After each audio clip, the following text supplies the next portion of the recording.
We are live. Good evening, everyone. I'm David Johnson from Transform Ed Consulting, and I am pleased to welcome our guest this evening, Joel Perez. Joel, how you doing, buddy? I'm doing well. Thank you for having me, David. It's my pleasure. Joel Perez, PhD, PCC, is owner of Apoyo Coaching and Consulting, LLC, and a professionally certified coach with the International Coaching Federation. He specializes in career transitions, career coaching, and identity-conscious leadership coaching. He also works with professionals who seek to develop cultural humility. Dr. Perez consults with organizations that aspire to progress from performative statements to sustainable change regarding diversity, equity, and inclusion. He is a certified Myers-Briggs Type Indicator Test Administrator, an Intercultural Development Inventory Qualified Administrator, a Gallup's Strength Certified Coach, and an Academy of Creative Coaching Certified Coach. Before launching his firm, Dr. Perez held numerous positions with colleges and universities. His most recent role was Vice President and Dean of Students at Whittier College. Dr. Perez holds the Pillar of the Profession Award and has served in various leadership roles in the Latinx knowledge community and ethnic-based knowledge community within the National Association for Student Personnel Administrators. What an impressive background you have, Joel. Thank you. Thank you very much. Thank you for reading that off. I know it was a lot there, but I appreciate that. Well, now you got to tell us how you got to all of these things. What drove you, and as a young person, even before attending college for your bachelor's degree, what drove you in this direction? Yeah, well, I think a lot of it was my parents were immigrants from Mexico and immigrated to Los Angeles in the late 50s. I grew up in a predominantly Latino neighborhood, and my father instilled or really encouraged me to pursue education as a way to really change the trajectory of my life. My dad was a blue-collar worker, carpet layer. The story I tell is that, and I'll keep it short, is that he said, "Mijo," or son, I want you to work with your mind, not with your hands. And so that led me to realize that education was the way to change the trajectory of my life. And so that started the path that then led me to my undergraduate institution, into mentoring relationships with people that were doing student development work. And then realizing during that time that there weren't a whole lot of Latinx professionals in faculty roles and administrative roles. I attended a predominantly white institution, and I wanted to change that. I wanted to be able to share my experience with students who had similar, if not duplicate, or similar experiences to myself. And so that led my passion to pursue higher education administration as a vocation. Have you ever been a faculty member yourself? I've taught courses, adjunct, not a full-time faculty or on a tenure track position, but I have taught, guest lectured, and so have served in a faculty role, but not a traditional faculty role or a tenure track role. Well, right now it seems you have your fingers in a number of pies or irons in a number of fires. Yeah. Talk a little bit about the variety of the things that you do and how they all fit together. Yeah. So as David and I were talking before we jumped online, I call it my four-legged stool. So I coach, professional coach. I consult with organizations, whether nonprofit, nonprofit, for-profit, educational institutions around the areas of diversity, equity, and inclusion. I also develop courses. So if you see that QR code on the screen, that's a link to my school on Teachable.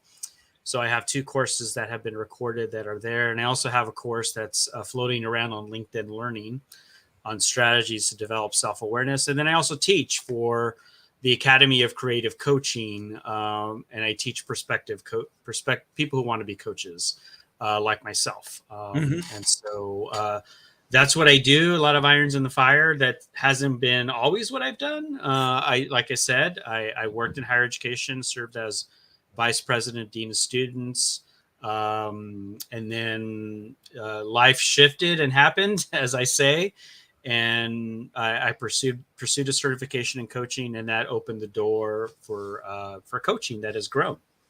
Now, the award, the Pillar of Profession Yes. Award, what are the specific things you did that gained that award for you? And my thinking here is that those who might want to be a recipient will know that these are things that they could do that would improve the lot for students and improve the environment for students, and then of course be recognized for their So the Pillar Profession Award was awarded to me by NASPA, one of the largest student affairs organizations in the country, and it's awarded to people who have had a distinguished career in serving the profession. And so some aspects of that would be the work that I did in mentoring professionals, building the capacity or building the knowledge community or affinity group of the Latinx professionals in student affairs, serving in various leadership roles there, also serving in leadership capacities in the organization, and then the work that I did on the various home institutions or institutions I served at, mentoring students, encouraging people to pursue their career in student development by getting a master's, a PhD, serving in various leadership roles in higher education, and then the years of experience. So it's not an award that's given to someone who's a new professional. So it is for people who've been in their roles or served in higher education for 10 plus years, who've been able to be really effective in their roles. Well, that was very helpful. I think your response would be instructive to others who would want to serve their communities, serve their academic communities, and serve students. Yes. Well, Joel, we've established your background, and we know you are the guy who has the expertise to discuss these topics. Where shall we begin, sir? Well, I think, clearly the cultural humility, what it is and how to develop it, is the topic I chose. Thank you for giving me a choice. I think it's important to really think about the work that we do in diversity, equity, inclusion, and approach it with a posture of cultural humility. And so it starts with cultural competency, which is what I alluded to, but I don't want to keep going because I could keep going forever. But that is where I start, and I'll start with cultural competency in that it's was first defined by Terry Cross and his colleagues in 1989.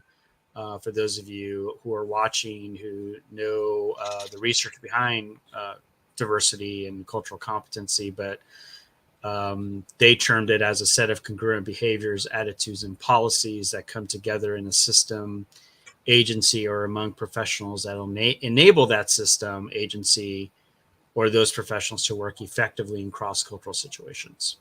Well, let me stop you for a minute. Let me stop you for a minute. Here's where I'm getting stuck. We are becoming more and more a multicultural society. Yes. Let's say I work at an institution and I grew up in one culture or maybe two cultures, familiarity with a couple of cultures. If I want to be culturally competent, does that require that I know I'd be competent in all those multicultures that exist in an institution? Or are there some specific or basic things that we could do that would apply to all cultural situations? There's some basic skills that apply across cultures, or at least that give you the ability, the way as you think about cultural competency. And so he would say there's 4 things: awareness of your own cultural worldview, attitudes towards cultural differences, knowledge of those differences and cultural practices. Not that you have an expansive knowledge, but that you have enough knowledge that you can apply in various cultural contexts, and then cross-cultural skills, like how to know not to be offensive, or to, maybe bow instead of shake someone's hand, right? And so, but what I would like to propose is the better approach is cultural humility. Before I go Okay. there, what I want to say more about cultural competency is, the way in my experience with professionals or people who do or historically have done this work, Mhm. or have done some work around cultural competency, is that they may, not that they all, but they may believe if they check all the boxes and or read a lot of books and or attend conferences, that they've somehow have achieved the ability to bridge differences. And Mm. even though you may have a foundation, but Right. it's a foundation, it's a starting point. So what I propose and what others propose is moving from competency to humility and having a posture of cultural humility.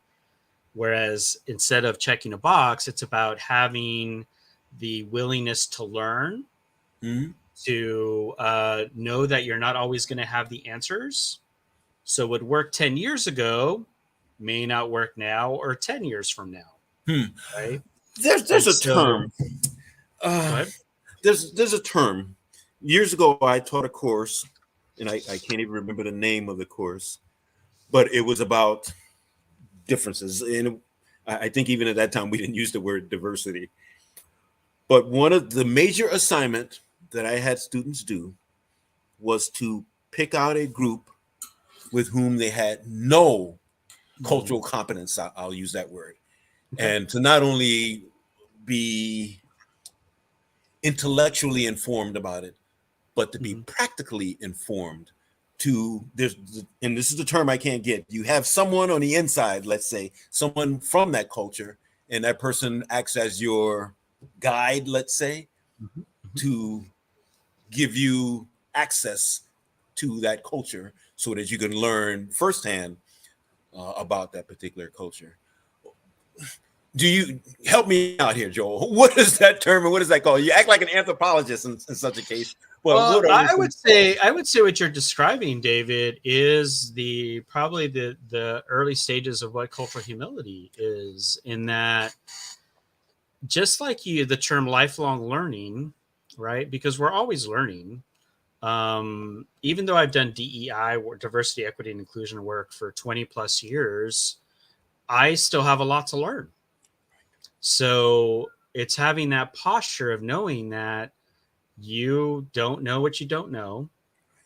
You have to be comfortable. You have to be comfortable with being uncomfortable, and you have to have a curiosity, right? So if you come in with a posture of I'm competent, I know what I'm doing, instead of seeking to understand as opposed to seeking to convince, then that gets problematic. And it also creates challenges for you as a leader in whatever leadership role you hold. And so that's why cultural humility, I believe, is the better approach. Not that competency isn't important, because it is the foundation, but if you want to take it to the next level, then I think that requires developing cultural humility. So, are there some specific steps or actions a person should take to Yeah. develop cultural humility? Yeah. So, in one of the courses that I have on my Teachable site, it talks about how to move from cultural competency to cultural humility.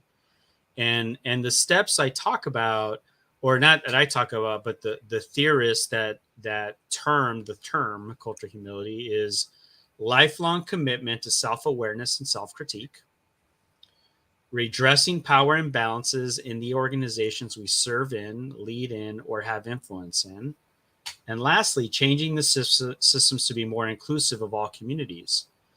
But where it all starts, David, is self-awareness, right? So we have to know where we're at in order to know where we want to go. Okay. And so what I propose, or when I do cultural humility coaching, is I start with using the intercultural development inventory that's based on Milton Bennett and the Mitch Hammer, Milton Bennett, Janet Bennett's work on the intercultural development continuum. So you know where you're at, and then a development plan comes with that. So you know if you want to build capacity to engage more meaningful in this work, you have some steps to take you to get you there. But it always starts with self-awareness. I wondered if you had some sort of assessment that establishes the baseline. You know, we talk about root cause analysis, so you got to know where you are in order to address the gap between where you are and where you want to be. So you establish a baseline with the intercultural development inventory. Correct. And then what are the steps that occur afterward? Well, then once you know where you're at and working with someone like myself as a coach, is then we talk about where do you want to go, and do you want to grow in this area? Then here's some things that you can do. So if you want to develop self-awareness, more self-awareness, you may want to spend some time in exploring your identities, right? And the way they may intersect. So for myself, I'm Mexican American, Chicano. That's how I identify. I may want to spend more time learning about my own culture and how it influences the way I lead, the way I show up, and embracing it and valuing that as a strength.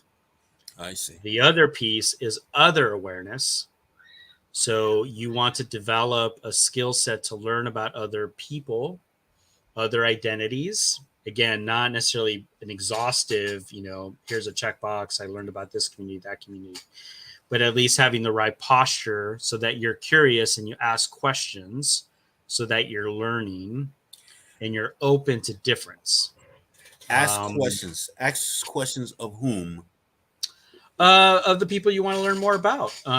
So an area that I've been exploring more because I've become in more contact with people who are transgender, who are non-binary.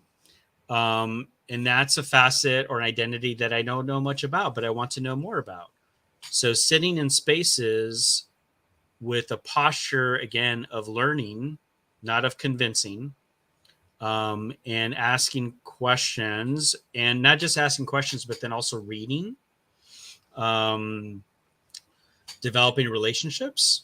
So would you be saying asking questions of the persons of the group, the persons about whom you want to learn? Possibly, yeah. If there's a natural relationship there and a willingness to engage in that conversation, I don't want to assume someone's willing to teach me about what it means to be transgender or non-binary or some other identity. But maybe it's a question of, hey, I want to learn more about who you are, what drives you, and then having that posture. And so I talk about the iceberg theory, right, David? But before you leave that, yep. How do you keep it from becoming exploitative? For example, I attended a predominantly white undergraduate school, and this still occurs. Hey, that's my black friend David. Right. You know where I'm going with that. Yeah, I do. And I think the way you do it, David, is if you have a genuine desire and you approach it with that posture, and that's why you ask permission. You don't just assume someone's going to teach you something. If they don't want to, or if that's not what they desire, then you say, thank you very much. I appreciate that. And that's great. I mean, that's great that you've decided to do that. I still want to learn. So I have to then determine, okay, so what's another way, or are there some relationships I can build so I can learn more about a particular identity, whether that's my own identity or others' identities. But for me, it's all about being genuine and authentic in the way you approach that. All right, here's another question in there. Uh-huh. How do you manage what some call cultural appropriation? When you're learning about a group that's different than your own group, are you learning so that you can appropriate and use and think that you pretending to be someone else so that you No. go ahead, elaborate, please. Yeah, no, I mean, no. The straightforward answer is no. That's not the right approach. Right, appropriation Okay. is not what you're looking for. As I've gotten to know people who have different identities of my own that I want to know more about, is just having conversation. It's hey, let's hang out, not to talk about that stuff initially, but to get to know them. So that's where the iceberg theory comes in, right? Because we only know generally when we meet someone, we're only evaluating the top 10, 15% above sea level, but then there's all this stuff underneath the sea level, right? So I would say those are values, beliefs, identities, whatever they may be. And if I want to be an effective leader in my community and my organization, I have to be good about getting to know people beyond what I see. And that comes with being genuine, being curious, being willing to let people say no, but also allowing them to be curious about me and to share my story. So I always start with sharing who I am, right? It's not about, okay, David, tell me about yourself when you have no relationship with me, right? So it takes time. It's not a one-off. You build that relationship. And you sit in it, you not wrestle, but you just have genuine conversation. Joel, we've talked a little bit about each of these, I think. Take a look at your bullets there. Is there one that we should address a little further? Yeah, the other thing I'll end before, I know I know we're coming up on time, is it's a journey. It meaning that there's not an endpoint to this work, because our society continues to change, identities continue to change. I always liken it to like taking a road trip, in that there's going to be potholes, there's going to be accidents, you're going to make mistakes, but it's having the right posture so you learn when you make mistakes, whether that's having someone come alongside you like a coach or a friend to help you learn about this process, or learn about what it is that you want to learn more about, but that it's not an easy path, it's not a straight path, there's going to be twists and turns, and that's true for anything, I think, when it comes to self-awareness and self-development. Joel, I'd like to go back to your bio. Yep. And there's a particular word, I find it a troublesome word, and that is the word diversity. And I find it troublesome because as it is currently used in the popular sense, it implies something that is not necessarily true. So in your definition, what is diversity? Well, diversity, I would say this: diversity is a starting point, not an end point. And what I mean by that is, historically, diversity has been used, and you measure diversity by, people's checking boxes, right? Generally by demographics, whatever those demographics might be. But the challenge, or the real work there, is when it isn't just about bringing different people together. It's about moving towards that equity and inclusion piece.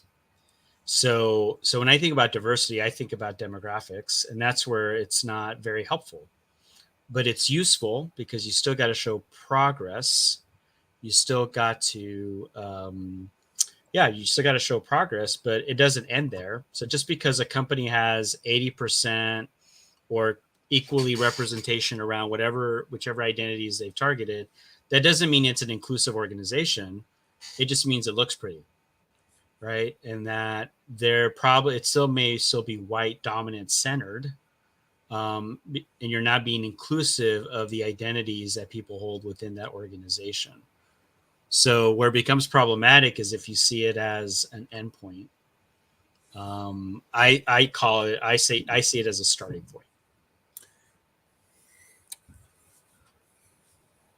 I'm thinking about your definition, and I like it better than other definitions. In fact, I challenged our local newspaper because in a particular article they just dropped the term diversity, and I wrote them and said, "Which diversity do you mean?" So I'm in San Antonio, and one of the obvious characteristics about San Antonio is economic segregation. Rich people live here, poor people live there, middle class income people live here, and so on. Very, very segregated by economic status. And I wrote the newspaper and said, which diversity do you mean here? Do you mean cultural diversity, economic diversity? And in my mind, the term diversity could include a long list of different things. Yeah. So thank you. That's a good point. So when I doing this work I'm doing now with the Los Angeles chapter of the International Coaching Federation, we've put a plan in place. For us, diversity, or the areas we want to focus on, are people of color, so the different demographic groups, so Latinx, Black, Asian, people from historically marginalized communities within their ethnic or cultural group, but then also people who identify as LGBTQ, and non-cisgender folks. And so those are the areas that we're targeting to show progress. And targeting meaning those are the areas you want to grow in or get better in.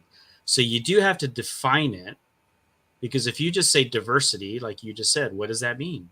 What do you mean? You're talking about political affiliation? Are you talking about, whatever? So I think you do need to get specific to help you show progress, right? And so this other course that I just probably about 3 or 4 weeks away, is I talk about how organizations can move from performative statements to sustainable change in the area of diversity, equity, and inclusion. I talk about having a plan or creating a plan that's going to guide your efforts, but you also need to collect data to know where you're at and where do you want to go, because just having a laundry list of activities doesn't really show that you're making progress.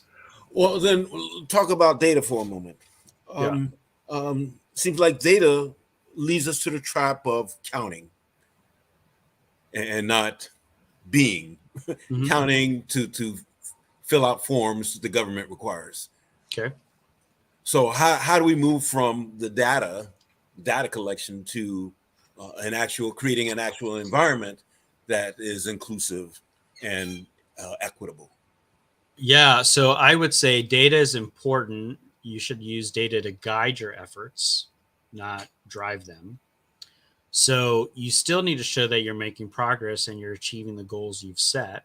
And the only way to know that is if you collect some form of data, whether it's qualitative or quantitative analysis.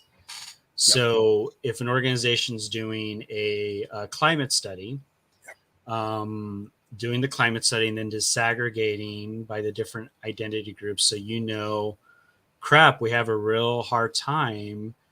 Women really are experiencing our organization in a really negative way. What are we going to do about that to fix it? Okay. So data gives you a baseline. There's always a danger, and this is where you want to be clear about how you're going to use the data and also how you're going to report it and be transparent with it. Right. I think a key word you said was qualitative. So qualitative might answer the questions that would lead away from just basic quantitative data. Yeah. Great. Yes. Well, we have a minute remaining. We talked about a lot of things and we bounced all over the place. Given that, what would be the takeaway you want people to have from our conversation? Well, I would hopefully people can walk away with at least knowing that cultural humility might be a better approach, or the importance of moving from cultural competency to cultural humility to do DEI work and be an effective leader. Great. Now, again, we covered a lot of topics here, and unfortunately, we can't talk forever. So if people have questions and they want to know more, how can they contact you? Well, as they can see on that slide, you have my email address there, joel@apoyocoaching.com. You can also find more information about the things I do on my website, apoyocoaching.com. And I'm very, very active on LinkedIn. So you're more than welcome to reach out to me on LinkedIn. And then if you want to see my courses or get a better description of what my courses are, you can visit my Teachable site, which you have the QR code, but you can also find the site off of my LinkedIn page as well. Great. Thanks for being our guest tonight, Joel. Oh, Joel thank you for Perez, having me. PhD, PCC, is owner of Apoyo Coaching and Consulting, LLC, and a professionally certified coach with the International Coaching Federation. I'm David Johnson of Transform Ed Consulting, and I should give my thanks to my dear colleague, Cassandra Williams, who is the brains behind Educational Innovations 360 Degrees. Visit us both in LinkedIn, David Johnson and or Cassandra Williams. And thank you all for joining us tonight. And if you need to learn more, you want to know more, contact Joel. Good night, everyone.